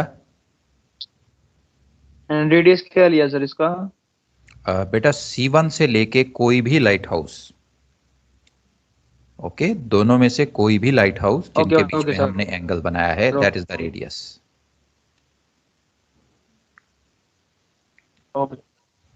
Okay, so we have one position circle. Let's proceed ahead now.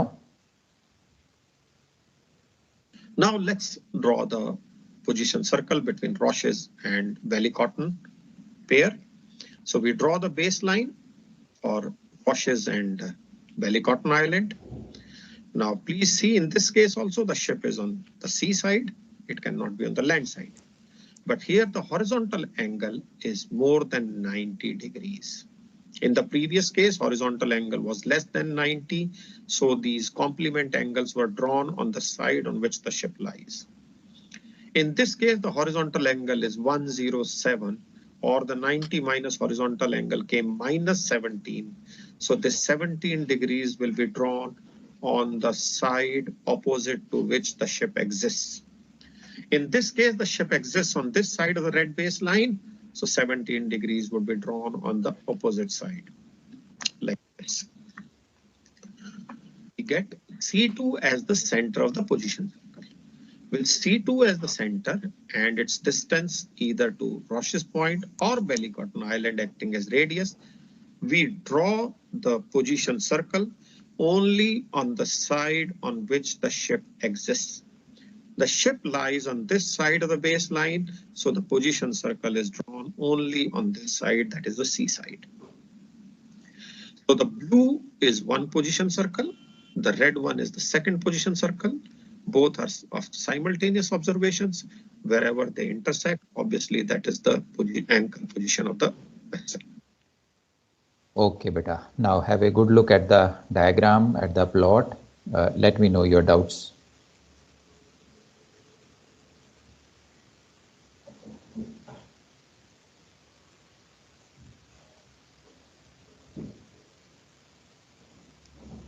Sir, can you please explain this C2 once again, sir?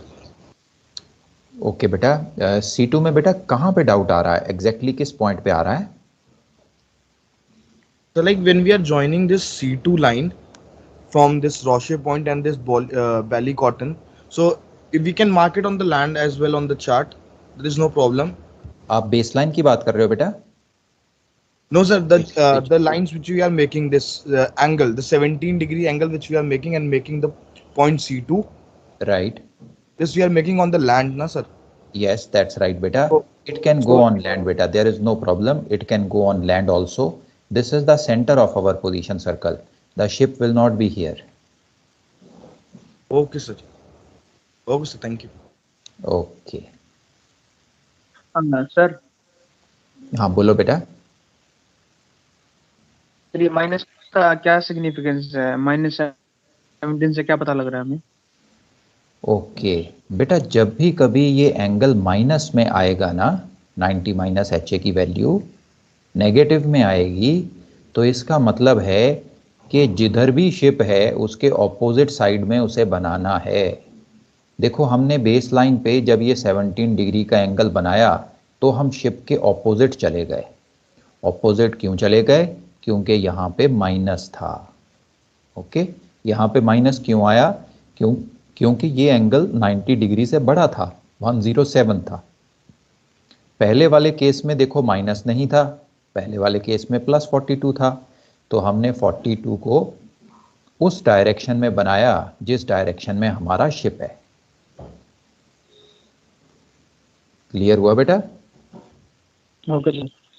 Yes sir. Yes sir. Okay, और बताओ बेटा, और doubts?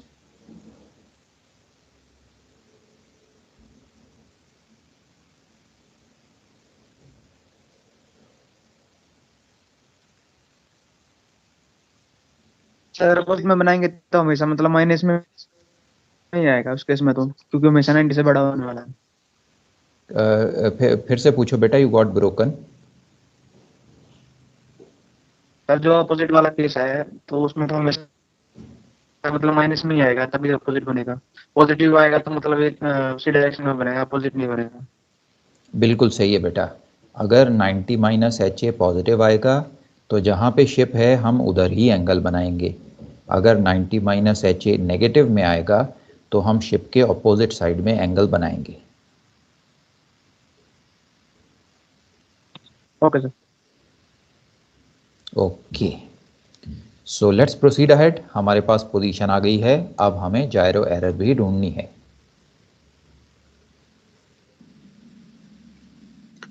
Now to get the gyro error, we read off the true bearing of any one of these objects or points from the chart. It is advised that we read off the bearing of the farthest object so that the error does not get amplified. So in this case, please read off the true bearing of old head of Kinsale from the anchor position. And you can do it on the chart by putting your parallel ruler, transferring it to compass rose, and reading of the true bearing of the old head of Kinsale.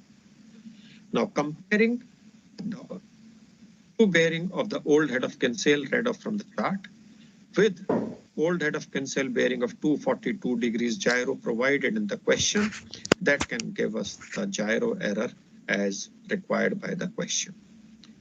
So in this case, we have dealt with two situations. One in which the horizontal angle was less than 90 degrees, that is the blue position circle, and the other was where the horizontal angle was more than 90 degrees, the red position circle.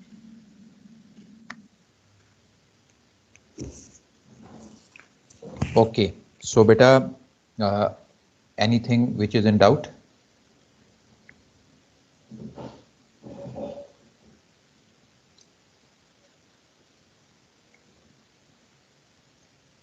No sir.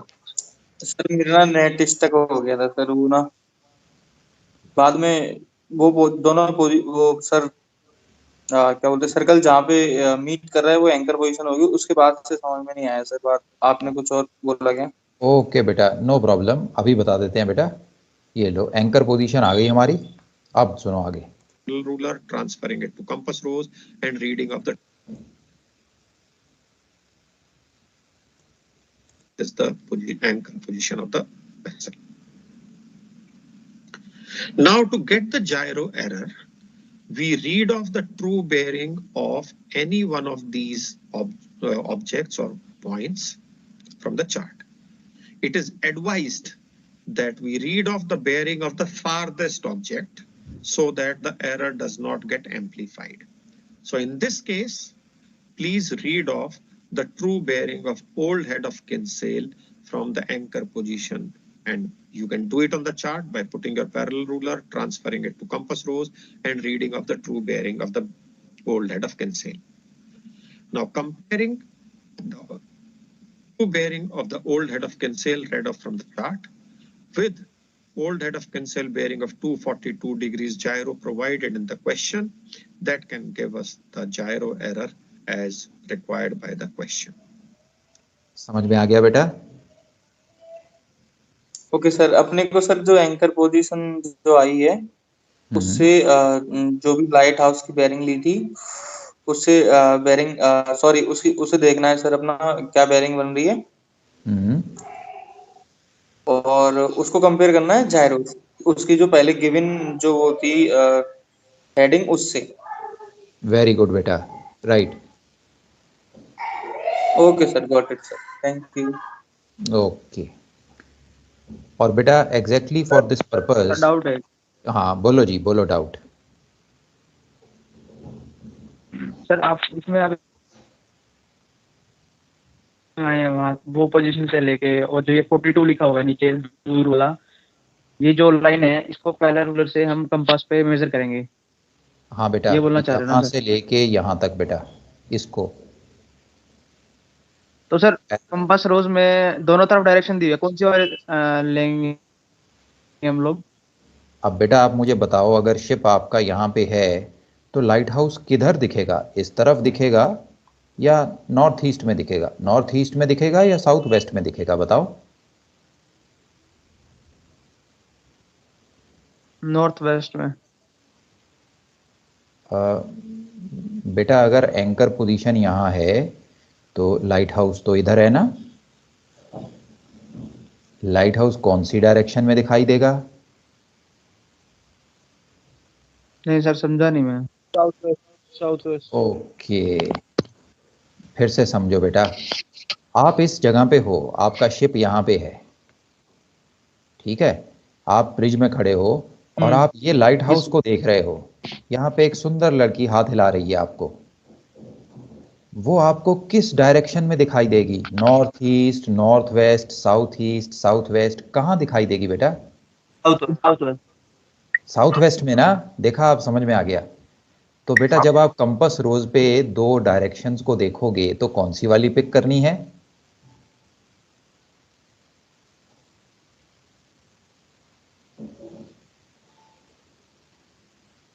लो बेटा, net उड़ गया तुम्हारा। South west use करेंगे ना? हाँ exactly, जिसका तो doubt south west था वो है। हाँ बेटा, हाँ समझ में आया बेटा।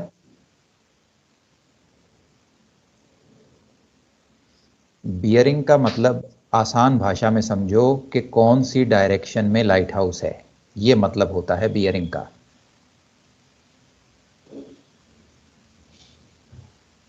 Okay sir. Okay, very good बेटा, वेरी गुड। सो एक बहुत ही इंपॉर्टेंट कॉन्सेप्ट आज आपने समझ लिया है, हॉरिजॉन्टल सेक्सटेंट एंगल का concept. So in this case, we have dealt with two situations. One in which the horizontal angle was less than 90 degrees, that is the blue position circle.